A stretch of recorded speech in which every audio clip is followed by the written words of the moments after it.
Hey everyone, this is a repost of an old video that got demonetized by YouTube. I've fixed it, so enjoy if you haven't seen it before. Thanks. YouTube doesn't tell you when my new videos are out unless you click that notification button and you're subscribed, so be sure to do that. And please, click the like button, guys, to keep this channel growing. Thank you.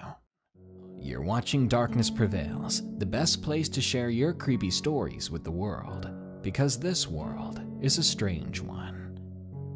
When you reach that age where your parents feel safe enough leaving you home alone, it's a great feeling at first, then a terrifying one when you realize there is no one there to protect you anymore. Here are some allegedly true scary stories of what could happen to you the next time you're home alone. If you want to be in a future video, you can send me your Amazon warehouse or UPS stories at darknessprevails.org. Now, let's see how long you can last before you go running out of your house screaming. Number 1. My Backyard. Submitted by Hunter J. I live in a decently large town just outside of Niagara Falls. Crime isn't very common on my side of town, but the east side has seen all manner of chaos. I know because I used to live on the east side. It wasn't pretty, so my family and I moved out to a nice suburban area on the west side. Well, back then, I had an experience I won't soon forget. I was home alone on a warm summer day, maybe 75 degrees out. I was outside doing some housework as I was instructed the previous night. Just as I was finishing up cutting the grass, a man walked onto my driveway. I gave him a weird look, as this was our property, and people don't usually just walk onto your place. I asked him if he needed anything. He paused for a moment, didn't speak a single word, then after a few seconds, just jogged away. I brushed it off as nothing and went inside, though it was a bit strange. Later that night, I walked down the street to my local corner store. I walked inside and I saw the man again. I felt chills go down my spine as I saw him approaching. He said in a raspy voice, "You really know how to use that lawnmower." I thought nothing of it and just replied with a smile. He looked at me, then eventually smiled back. Things got a little awkward. I said I needed to leave, and he blocked my path. "Are your parents home?" he asked with a grin. I responded, "Yeah, they are," but obviously I was lying. He didn't say a word, but I said, "Is there something I can help you with?" He simply stared. To my luck, the cashier came out and told him not to block the exit. He then proceeded down the junk food aisle. I got out of there faster than heck, with my eyes as big as marbles. What kind of adult asks a child if their parents are home? That's just suspicious. I ran home like a plastic bag caught in a tornado. Later on that evening, I grew tired, and I felt like taking a nap. I fell asleep quickly, having already gotten over the incident at the corner store. But then, not too long afterwards, I woke up to a banging on my door. I looked at the clock, and it was 1:30 in the morning. I nearly soiled myself. The knocking was coming from the back door. I looked out the window, but I couldn't see anyone. I thought maybe it was a friend or a neighbor needing help. I was naive and hoping for the best, clearly not thinking of any possible dangers. Why would my friend or anyone for that matter be here so late? And why were they in my locked backyard? If they needed help, it'd be easiest to come to the front door. I ran downstairs and turned on the backyard light. That was a big mistake. It was the man from the corner store, the man who had walked up to me while I was mowing. I jumped back and I screamed at the top of my lungs. That was a bad idea. The man rammed his elbow into the door and popped it off its hinges. I tried calling 911, but my phone was dead. I should have left it on the charger. I yelled out to him still, and I told the man that I was calling the police, but I think he knew better. Maybe he saw that there wasn't any light coming from my phone at all, and no sound, or maybe he didn't care. Maybe it simply meant that he had to get his job over with more quickly. He began to push the door forward, slowly breaking it. By then, I was crying, and I ran upstairs. I heard the man break inside, and I was no longer alone in my house. I checked my phone again, just in case. The logo screen was on.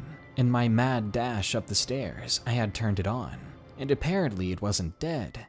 It was just off. I felt so relieved, yet I was still in danger. The home screen seemed to take forever to load, but when it did, I dialed 911 immediately. I explained my situation, and they told me I needed to stay on the line. I could hear the man, who proceeded to yell up to me, "You were lying. I don't see any parents here." Quickly, I climbed in the compartment in the back of my closet, and I shut it tightly. You could probably smell the fear on my sweaty body. I was positively shaking as he walked in.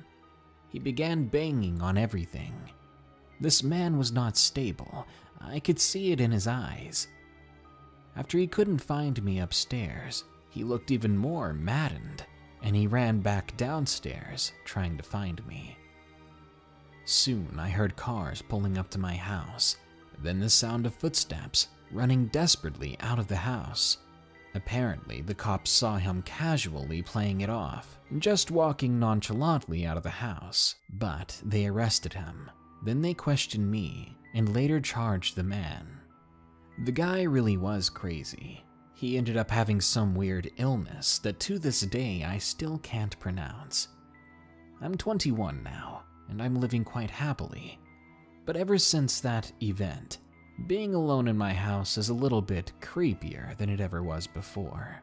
If you're wondering, that man got off with no time served. Again, he had a disorder, so it was basically just a slap on the wrist. But the look in his eye that I saw that night, it tells me this won't be the last time he'll try that, and maybe next time he'll get the person he's after. Number 2. Alone at Night, submitted by Ashley. This happened 12 years ago when I was 16. I had just gotten my license, and I had come back to my mother's house to work on a paper because her computer was faster than my father's. It was getting pretty late, and I was alone at the house, but everything seemed ordinary.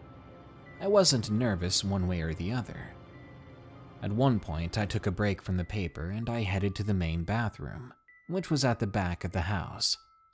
The wall parallel to the door faced the backyard.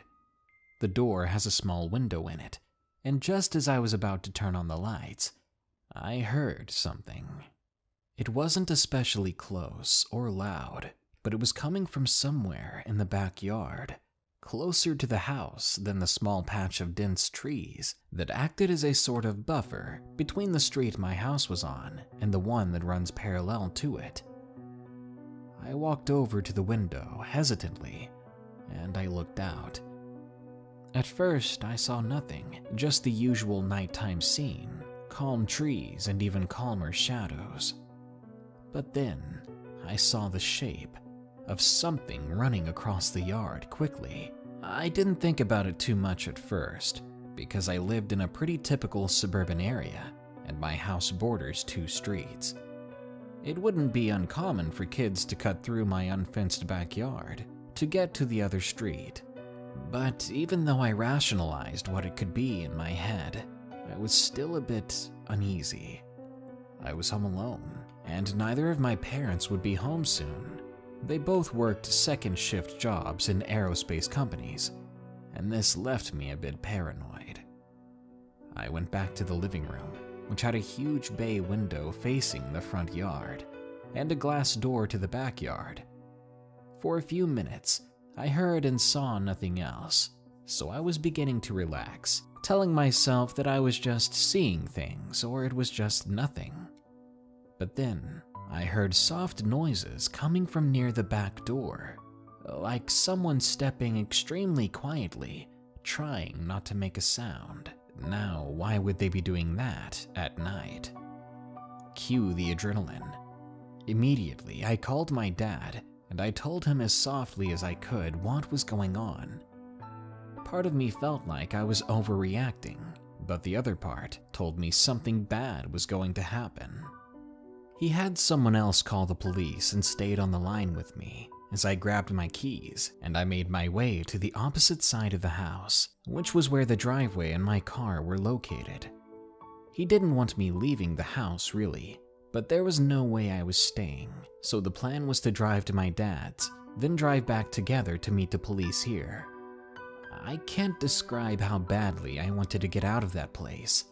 The worst thing I could do, it seemed to me, was to wait inside until the police got there, or whoever was outside decided to come in. When I got to the driveway and I was approaching the car, my whole body was extremely focused on what I was doing, but I still heard something, the sound of rapid and sudden footsteps approaching me. I ran, unlocked the door, and I started it, then tore the heck out of my driveway. Thankfully, there was no horror movie cliche where the engine didn't turn. It functioned just fine, and I made it away in a nick of time. I didn't look back. I didn't want to see how close that was. My dad's company was a short drive away, and when I got to him, we went back to the house, although I was pretty nervous the entire way back. Luckily, the police were already there. We met them, and Dad found the house was lit up. Every light in every room was on. Every door, even to the attic and the basement, were open, but nothing was taken or touched, which meant something very important and terrifying. The intruder was looking for people. He wasn't looking for inanimate objects to take and sell or whatever. He was looking for someone, for a child maybe. And this horrified me, knowing what I would have been in for if I had listened to my father and stayed in the house. Would I even be alive? Would I have been taken? I don't know. But sometimes trusting your gut is the best way to go. When my mother moved away from that place, you better believe I was overjoyed. I just couldn't sleep well there anymore. Number 3. Neighbor. Submitted by Shina E. I would have been 7 years old at the time.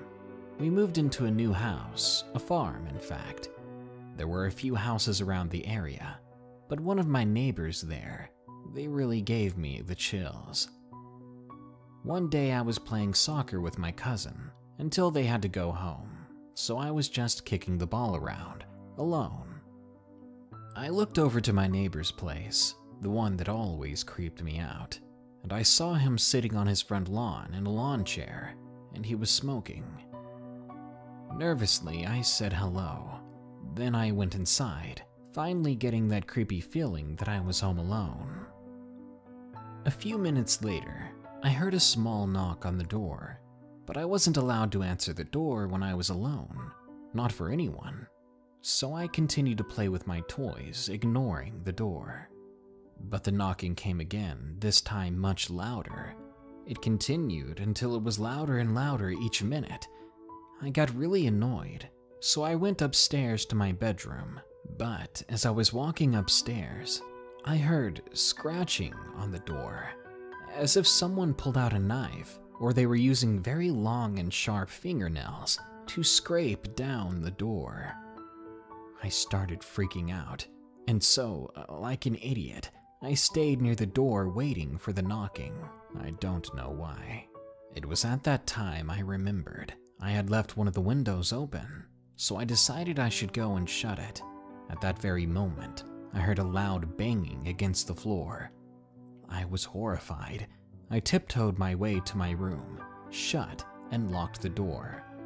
Then I waited. About half an hour later, my mom came home. At least I thought it was her. I unlocked my door and ran down the stairs, not to find my mother, but to see a very old man standing in the hallway, smiling at me. I had never been so scared before. I stood there, staring back, but the man was coming towards me. It was my neighbor. Right on time, my mom actually did come home. When he heard her pulling up in the driveway, he made one quick glance at me with the most awful glare. Then he ran out of the house.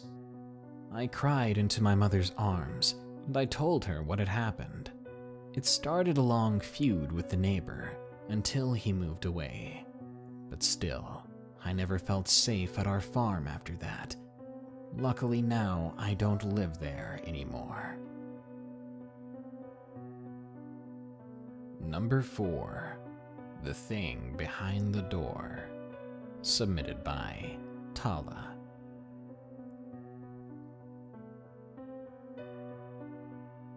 This event happened last year.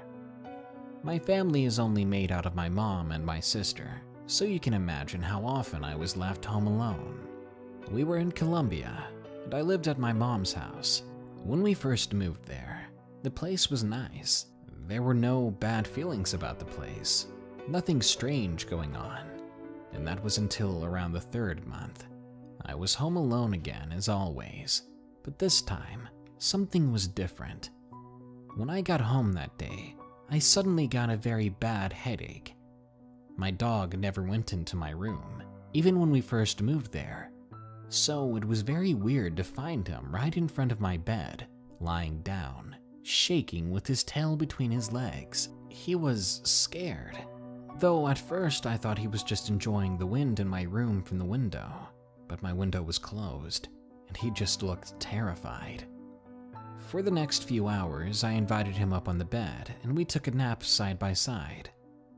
But when I woke up, I saw a black, tall shadow of what appeared to be a man. He was standing right next to my bedroom door. Honestly, I thought I was dreaming at first, so I closed my eyes shut. But when I saw it standing still, right next to the door of the place I slept after opening my eyes, I started freaking out.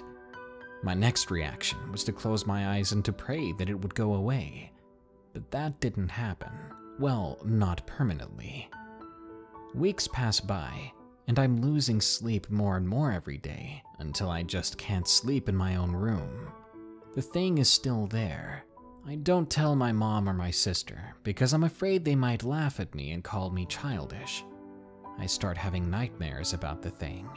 The last nightmare I remember having is the house being dark, and I just woke up and felt dizzy. When I actually did wake up, my mom wasn't home yet, and my sister and I were sleeping on her bed. But I saw the shadow. This time, it was shaped more like my sister, and I could hear the sound of her crying, even though she was sleeping right next to me. I knew it wasn't her, because the shadow was completely dark, but there was still moonlight coming in. I felt like the shadow was crying because it was being tormented by another presence. That's when I first thought the shadow in my room and this feminine shadow were different and opposing forces. Suddenly, the shadow of the man seemed like a very dangerous presence, but I couldn't do nothing. I tried to tell it once that I didn't want it here, but it seemed to only get angry.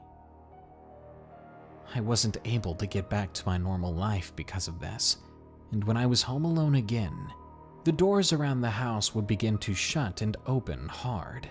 Occasionally, glasses would fall from the cabinets and shatter on the floor. I thought the presence might never leave my life, until one day I was so fed up that I simply just screamed, letting it all out into one loud and primal scream.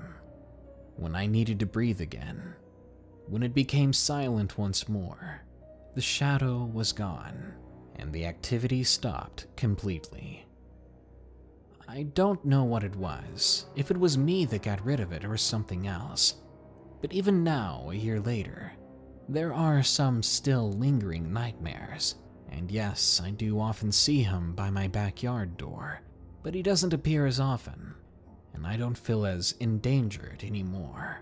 Still, I just want it all to be over. I want to live a normal life again, and with this shadow being around, nothing can be normal. And number 5, Behind the Mask, submitted by Felix T. This was 3 years ago. I was 13 years old, and I was home alone at the time. It was 9 p.m. I was ready to go to bed, so I got all my chores done in a hurry, then went off to bed. An hour passed, then I woke up to a breeze. This was weird. I got up and saw that the window was open in my room, though it hadn't been opened when I went to bed. I know this because I had checked before I went to sleep. I thought maybe I sleepwalked and had opened the window. I was known for sleepwalking about the house. It's a good way to freak out your parents. So I rolled my eyes, got out of bed, and shut the window. I also double-checked to make sure the lock was in place. Then I climbed back in bed, and I warily shut my eyes. After a few more minutes, I woke up to the sound of silverware being moved around in the drawer or cabinet in the kitchen. I sat straight up in bed, eyes wide and confused. Should I go check it out or ignore it, I thought. But curiosity and a sense of danger took over. So I grabbed a flashlight and I slowly walked to the kitchen. There was no one there. The cabinets and drawers were all shut. Still, I did a round, and I checked all the cabinets and drawers and everything inside. But it appeared as if nothing had been moved. Everything looked like it was in its place. So what had I been hearing? Maybe it was a dream, I told myself. I brushed it off as well and went to bed again. But another hour later, I felt something heavy lay down next to me on the bed. Horrified, I slowly turned over, but I saw nothing, so I ignored it. I turned back over and closed my eyes, just ready for a good night's rest. And that's when I felt the arm lay over me. I jumped out of bed, screaming, my entire body being enveloped with goosebumps. I was never more terrified than I was in that moment, and I don't think I ever will be. There, sitting on my bed, looking up at me, was a girl. At least I think it was a girl. She crawled out of my bed and climbed out of the window, then stood there facing me, and I could see her well now in the bright moonlight. The person had the physical looks of a girl, as in body shape. She was wearing a brown jacket, blue jeans, black boots, and, creepily, a white mask with big black eyes and black lips. She had the hood of her jacket over her hair, which was now flowing from the sides of her mask. She was much taller than me too, looking to be an adult, or maybe just really tall for her age. I don't know for sure. What I wanted to know was who she was and why she had crawled into bed with me. I knew she must have been the one that was making the sounds throughout the house, and she had broken in by crawling in through my bedroom window. Ugh, that thought made me shudder. She had gotten so close to me, this stranger in a psychotic-looking mask. If she wanted it, she could have ended me. I shook off the thought, and I ran out of my room. I didn't have a cell phone at the time, and my parents only used cell phones, so there wasn't a landline that I could run and use. Not to mention, we lived quite a ways from any other houses, so I was basically screwed. I ran to my dad's closet, and I hid on a shelf behind hanging clothes on the rack. I listened in fearful silence as I heard footsteps running around my house. Then they suddenly stopped in front of the closet door. I had to put my hand on my mouth to silence my breathing. I was absolutely panicked. I was only moments away from screaming. The closet door was shoved open, and the intruder began to shove clothes around, trying to find me. Due to the rack's position that I was hiding in, She wouldn't have seen me, I don't think, but I was so scared that she eventually would, that I ran out of my hiding place, running right past her. But I don't know why I did this. I turned around to look at her, and our eyes met. Then I slammed the door to my father's room, threw on my sandals, and ran out of the front door and down the street. A second or two later, the front door to the house opened again with quite a bit of force, followed by the pitter-patter sound of her feet closing in behind me.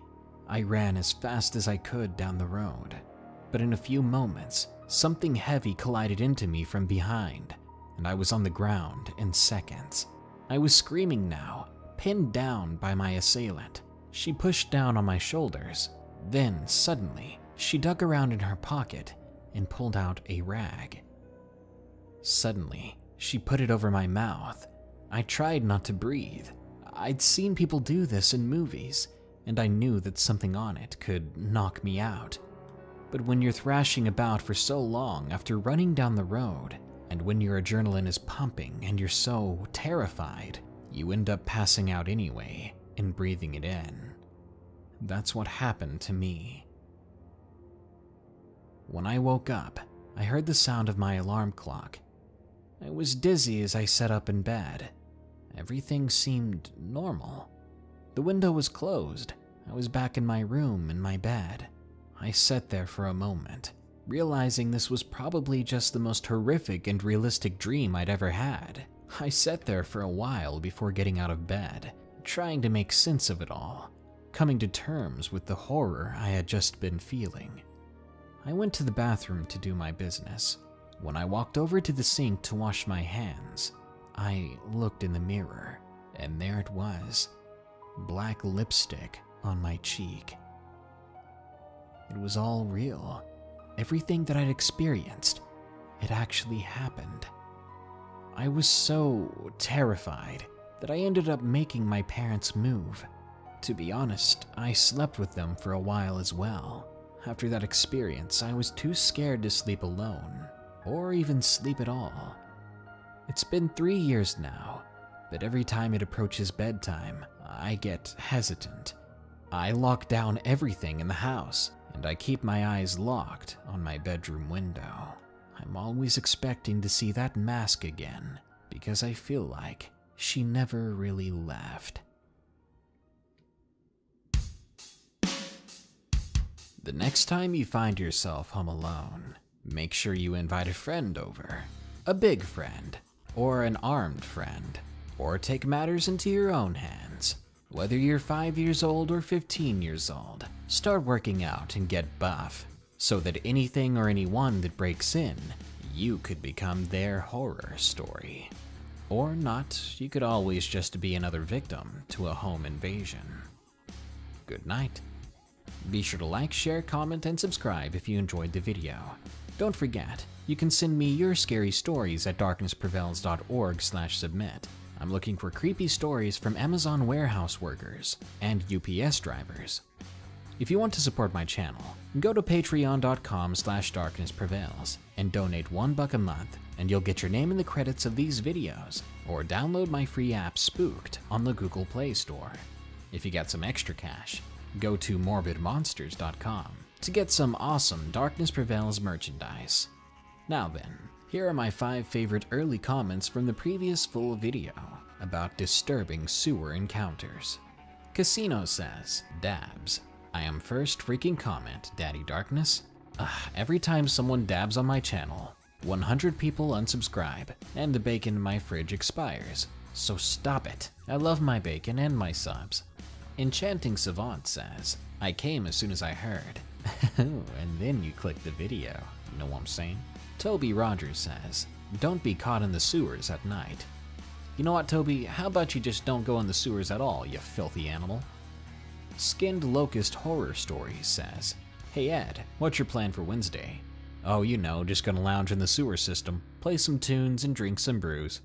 Don't forget to bring the pickles. It'll help to keep the gnomes at bay. Daniela Ibarra says, oh my gosh, yes, I've been waiting for you to talk about my home. That's weird. I didn't know we lived together. And this video comes to an end. Thank you all so much for tuning in once more. Here are the credits to my patrons who continue to donate. They are some awesome people. Until next time, stay safe out there and stay creepy.